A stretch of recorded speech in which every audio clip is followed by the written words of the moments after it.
Ladies and gentlemen, welcome to the grand finale of the Gex Enter the Gecko commentary. Well, it's definitely a finale, I wouldn't say. Anyway, we have one secret level to do before we can confront Rez with 100% completion. And unlike the other secret levels, it actually has 2 red remotes. Sacred Station, Mazed and Confused, might just be a prototype version of the Rezopolis stage we've already played.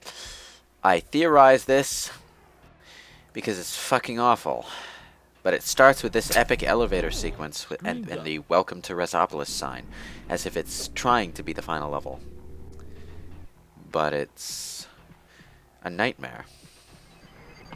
Well, assuming you don't go straight to Res, Channel Z, this, I mean, for all intents and purposes, is the final level. Yeah, but it's not. Why is it called Channel Z?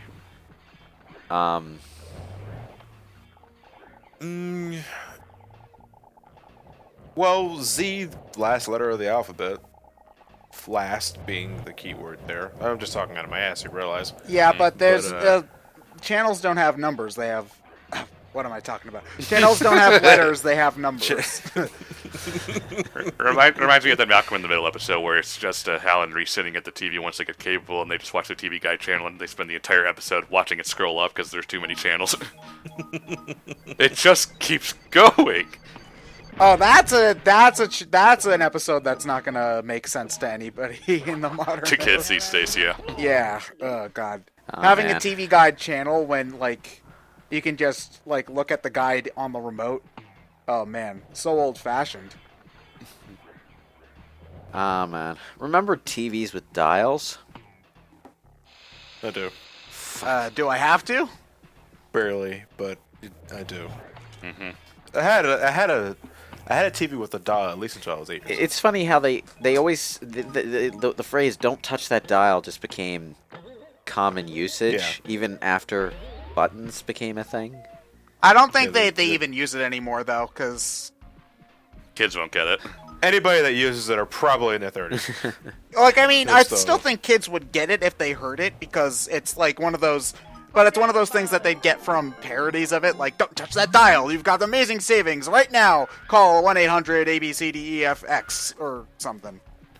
They touch that dial. Anyway, is about as dangerous have you noticed as that the 1-900 draw numbers. distance here? No, don't you start there and talk about the game, Lewis. That's not how it works. Have you noticed that the draw distance here is fucking awful?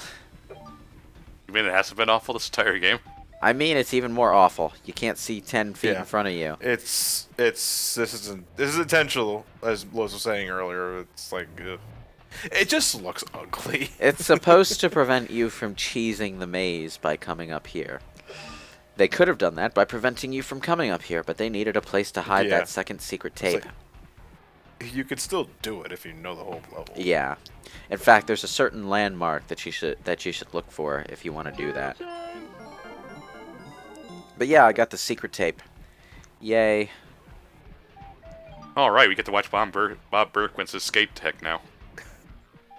If only it were that entertaining. Actually, the second secret tape is even more boring than the first. It's just a model test for the goddamn tuxedo.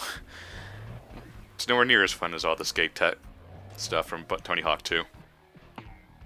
Anyway, here I am trying to find my way around here, thinking, hey, if I'm supposed to come up here, maybe this is where I'm supposed to be to complete the level. No. Nope. You're actually supposed to go through the maze.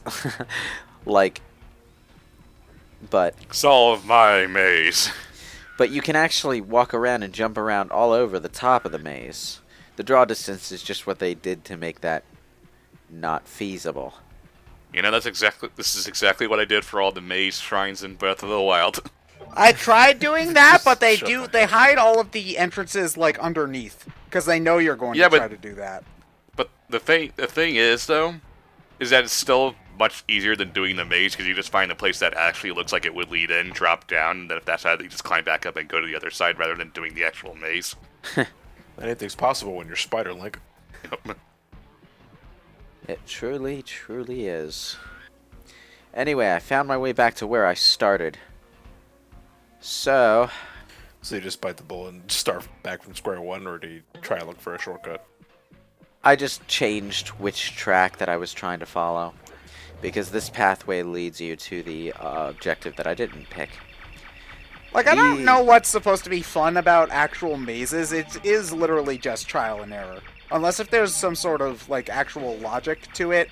You can follow the maze with your eyes and try to figure out a way to go there without drawing a line that passes that hits a dead end, basically. Mazes Depends, are we talking about mazes or labyrinths? Because there is a difference. Mazes are supposed to be done as a pen and paper thing. So, yeah. Well, not that, but yeah. I thought that Labyrinth was just the David Bowie movie. Alright, so yeah, we're just gonna brush over that and not gonna actually tell us the difference between mazes and labyrinths. Well, no one asked. What Dutch ovens are. What are the differences between mazes and labyrinths? Mazes are where you're going from one end of a certain area to another. Labyrinths are where you go to the center of it. So yes, there is technically a difference. Anyway, this vaguely Sonic 3D Blast-like construction is just a giant Andros. res head with Andros inside it for some reason. And you have to bust Only the he teeth. is the brain so rule television. If only I could scratch that brain, but it's invincible. Oh well.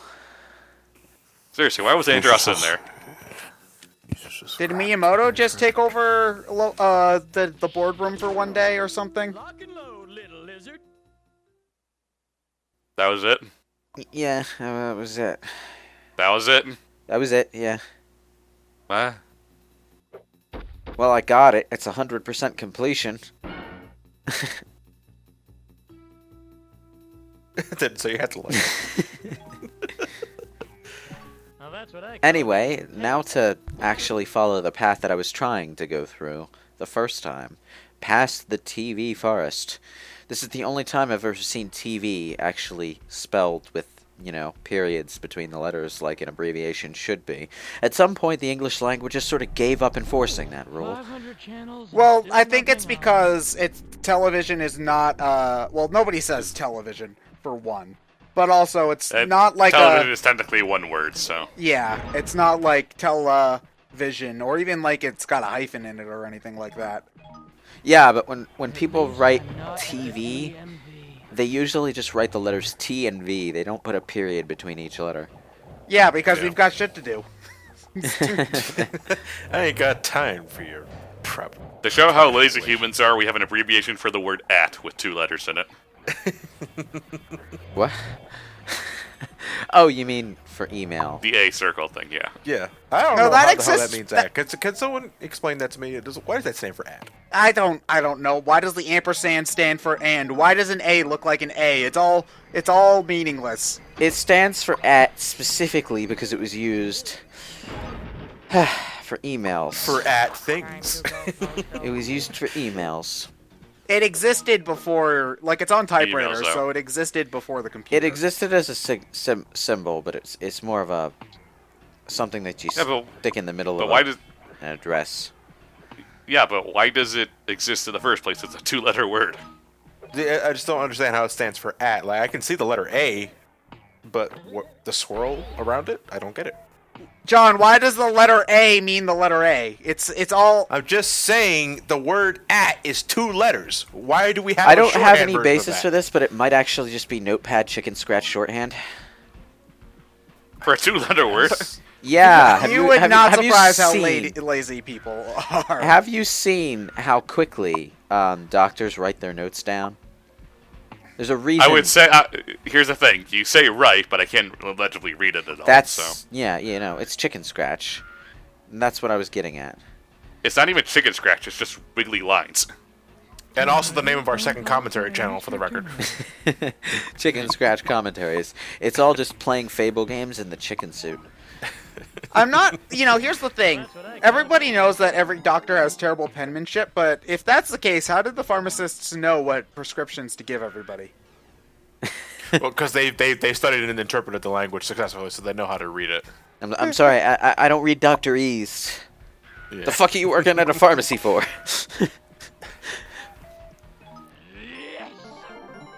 I'm sorry. What I thought was originally Tylenol was actually propofol. Okay, I really missed a big mistake here. so now I need to find the landmark The landmark that will be my guiding light to the end of the maze. I like how the floor is just appearing in front of mountains, like, Yes.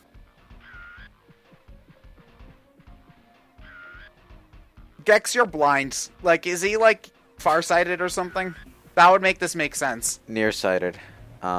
It's nearsighted. The word you're No. looking for. No, like he's farsighted because he can see the mountains in the distance, but not what's 2 feet in front of him. It's both. Let's just call him blind and be done with it. That's it. Have you guys ever played Rogue Legacy before? That was what I thought.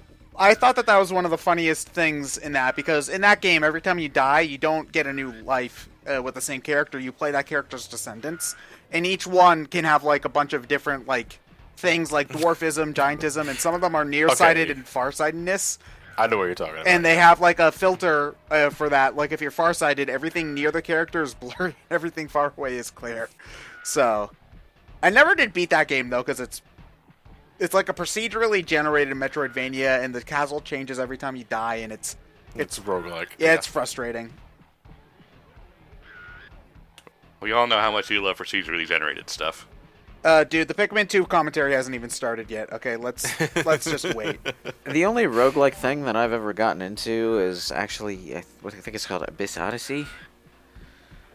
You ever played The Binding of Isaac? No. It doesn't look like my thing.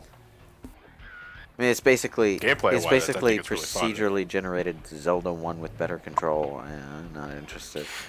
Ooh, Ted's favorite. Binding of Isaac is one of those games that's so fun, but at the same time is like visually, it's like, what the shit. It kind of becomes a bullet hell Zelda 1, like eventually though. From what I've seen, Yeah. I've never played it either. Right, and the only bullet hell thing that I've ever been able to get into was Undertale, and it's not because of the bullet hell. We need to have you play Ikaruga. Here we are. This is the landmark you're looking for. Res 1 Cologne. Okay. So he won Cologne, or what? Res 1 brand. No, the one was spelled O-N-E, so... Yeah, it's a brand.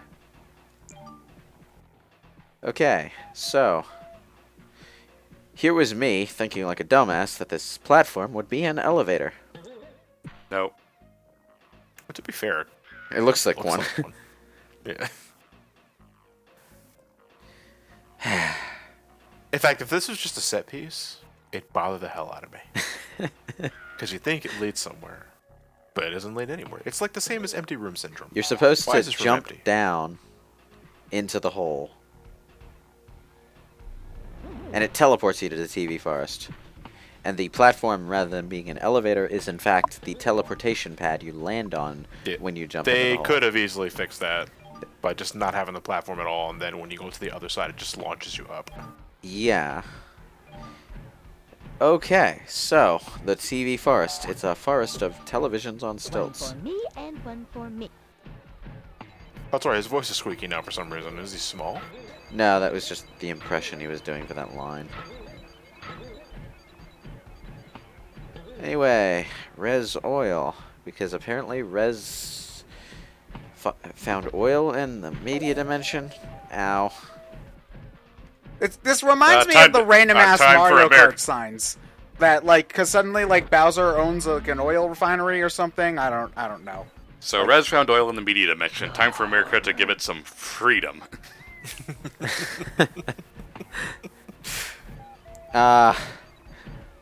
That's where the anti-PC crusade came from. They just want to protect the freedom of speech for the oil channel. That's a really boring channel. Today we're going to talk about unleaded gas. This is why you should buy diesel for your specific model of car. Stuff to buy. So it's, Go away.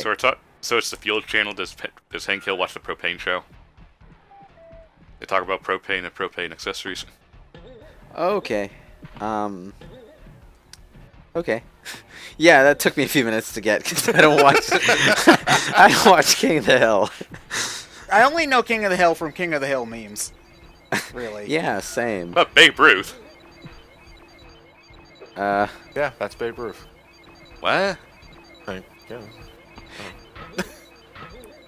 Beam me up, Scotty. Kirk never says that. Does he ever get like close, like saying something? He says something close in one of the movies, but that was probably intentionally trying to get close to it. But anyway, the CG thing does actually play again if you pick up the remote. I just edited it out because... Yeah, I figured as much. Alright. Time for the final boss. Alright. yep, it's going to take half of the remaining time just to get there. In the last 10 seconds. of the fight. But that's only because I edited it out a fuck ton of death. You really had that much of a hard time, huh? Yeah, and I'll explain why when we get there.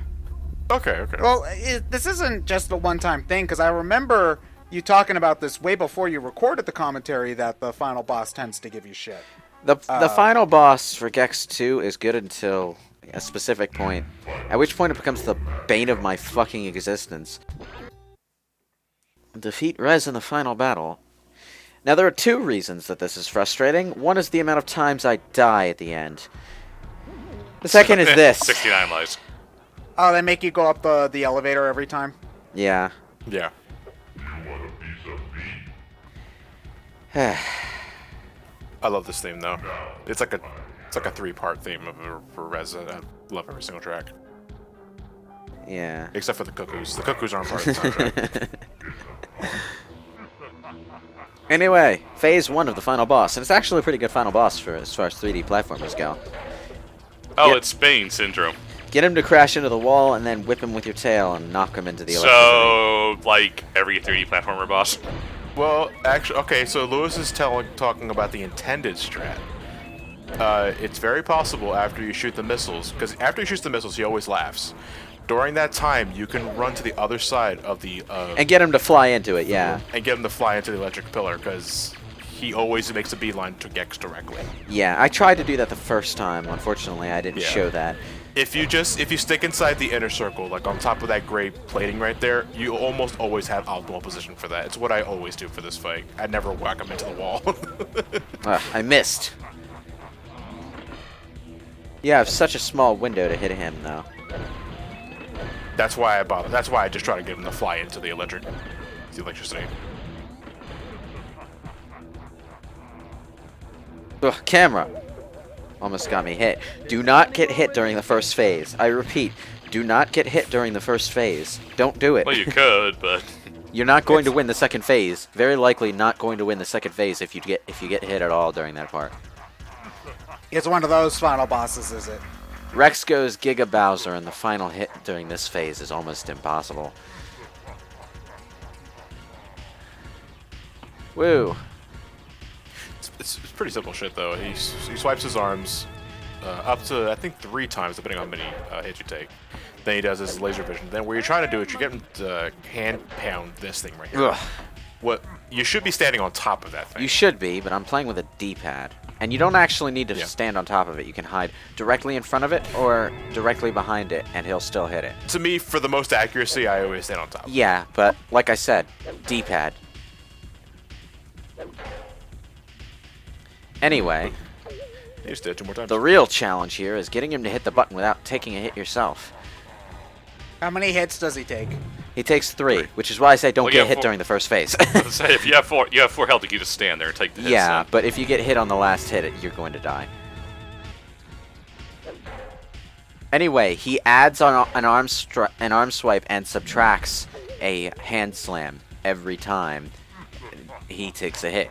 So that's why the final hit is almost impossible, because By phase 3, yeah, if you don't get the first time, then you gotta do another rotation. yeah, the button that appears is so randomly placed, and when it appears like somewhere like that, fuck, you just lost before you even started. So you see, to me, the thing about this fight is it's not so much hard; it's just tedious. Yeah, You know. it's the last hit that really breaks it. The first 2 hits are fine, but fuck! You stand really close to him when you. I was trying to stand closer to the inner ring so I could get around faster. Yeah, I don't blame you, but see, at that point, because I mean, it It is RNG whether or not the platform appears close to you, but if it's too far away, I just bite the bullet and say, fuck it, I'm just dealing with another rotation. Which is not good design, for the record. Yeah. You know, I'm not defending that. You want to run in the inner ring as much as possible, because that means you can avoid his eye laser more easily. If you're too far out, you'll be rotating around too slow, and he will catch you with that laser. Oh god, it's right next to me. There, yeah, Just take it. tank that shit. That's it? Yep, that's it. Yep. I cut out about 16 minutes of retries. I didn't count the number of attempts, but it was 16 minutes on the premiere timeline. Jeez. I mean, that seems more annoying than hard, but... It's annoying, and it takes a long time for me. Get tedious. Yeah. It makes me reluctant to play. Now I remember what that guy looks like. He looks like one of the, Freddy Fazbear's without the skin thing. Yeah, he's an animatronic. Does this look like the face of Mercy, motherfucker? Actually, for a platformer villain, Rez is pretty fucking terrifying at the time. Apparently he looks like that because he fell into a scrap heap while trying to get free cable. Wait, really? It was just Yeah, that's what he just it was said. just a dumb Star Wars joke. Gex, it Yeah. is me, your father. Incidentally, Gex's voice acting shines so much better during the few little cutscenes that he has to set up and end the story than it does in-game. Hi, Oh, Nikki. random human. That's Nikki from Pandemonium 2. Pandemonium 2 specifically because that's the design they sexed up to cash in on the Lara Croft craze. Pardon my tongue, darling. I'll play Pandemonium 1 and 2 at some point for the channel. They're really good games. Never played him. Yeah, they're fun. Good side-scrolling games. 2.5D side-scrolling games, which is why they're Oh, hi, basically Lara. not known. Yeah, well, I was going to say Madonna, but okay. I'm just more referencing the PlayStation 1 pointy boobs, but... Elmer. Yeah, anyway, this is your reward for getting 100%. You get a slideshow of all the concept art, and about halfway through, Gex starts doing his little top 10 reasons it's awesome to be me sketch. You'll really have to listen to that, so you won't be able to hear it over us, because the audio balancing on this part does not lower the volume of the music in order to compensate for Gex's voice. I love it when games do that. I'm totally lying. Like, I mean, you could go into the... I don't even know if this game even lets you go into the options and change the volume of everything yourself. Yeah. But Anyway, this music track was actually significant for another reason. It's the music track that was playing during the Gex trailer when they showed off gameplay. Yeah, for one of the underground demo discs. I think I still have that. Yeah. Back when, you know, video game demos on a PlayStation 1 disc ran at a whole 12 frames per second. Yeah. This is actually an interesting concept art slideshow because there's a lot of stuff in here that just wasn't used. So. At the same time, though, some of this is so low res, like I ah! wonder. Oh, shit. That's really. That's goddamn. unfortunately the problem with whenever they try to do concept art in a PlayStation 1 game. Final Fantasy Origins also had that problem. Wani Maui, the top 10 reasons why it's cool to be me, Gex. Number 10, can look down blouses when hanging from ceiling. Number 9, inheritance from Uncle Izod means no longer having to kiss video game executives' butt. They actually referenced Gex's depressing-ass backstory for the sketch. In Gex 1, like, there's this whole story in the manual where his uncle dies and leaves him an inheritance, and he's a rich gecko staying alone as a recluse at home and watching TV endlessly. I don't get it. I really don't understand that backstory, but they referenced it for this sketch. My mistake. That goes with the son of Ross Perot top 10 list.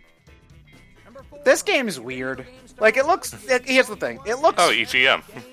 It looks fine to play. Like, I'm not saying it's a bad game, but goddamn, Gex is annoying. He's really, really annoying. So, you know, it might... If there's a way to turn his voice off, I might, if I play the game, because... Jesus Christ, I got really sick of it. His smarmy-ass, punchable Gecko face. That's like, how far in advance did they get those EGM magazines? It was probably added in at the last minute, actually. I mean, they could totally do that. It's just a video file that they stick on the disc. In fact, they probably put that together, like, literally right before manufacturing. Like the day before the game was put on the shelf. Yeah. I love how just this view over of all of this geometry is causing the frame rate to jump between 30 and 12 over and over. Well, this is the title sequence here on the left, but the credits are actual polygons. Yeah, on the right. all of the yellow letters in the game are 3D objects. Yeah, and it's causing the frame rate to chug. Yeah. And this is the only part where it does it too, so Yeah. they were really proud of their 3D graphics at the time. Spyro does a similar thing, if I remember correctly. Yeah, the 3D graphics were such a new... It was a time to be ambitious. And to be fair, this looks fine. Yeah, it looks fine. Yeah. And That's that was the that. end of Gex Enter the Gecko. I finally did it, ladies and gentlemen. It's over. Stay tuned for another Gex commentary for Gex 3 20 Deep years Cover from now. Gecko 20 years from now. Yeah, it sounds about Yeah, right. but hopefully with Gex, the Enter the Meme will be a thing. Gex Enter the Meme. Ah, man. Gex 4. I'm trying to think of a meme pun that has to do with 4. Or maybe they just write the word Gex and randomly insert the number 4 into the word. Geforks. Gecko. Geforks. Go Forks. No, Gex the Fours awakens. The Fours Awakens. Gex 4, the 4. Gex, Gex the 4's Awakens. Yeah, that's perfect. Oh, man. if he's still a ladies' man, Gex on the beach, maybe. Just wait until we get to Gex 3 with the Baywatch babe as the sidekick. Ugh. What were they thinking? It's so cheesy. It's actually worth looking all that up on YouTube just to watch the cutscenes because it's gloriously bad.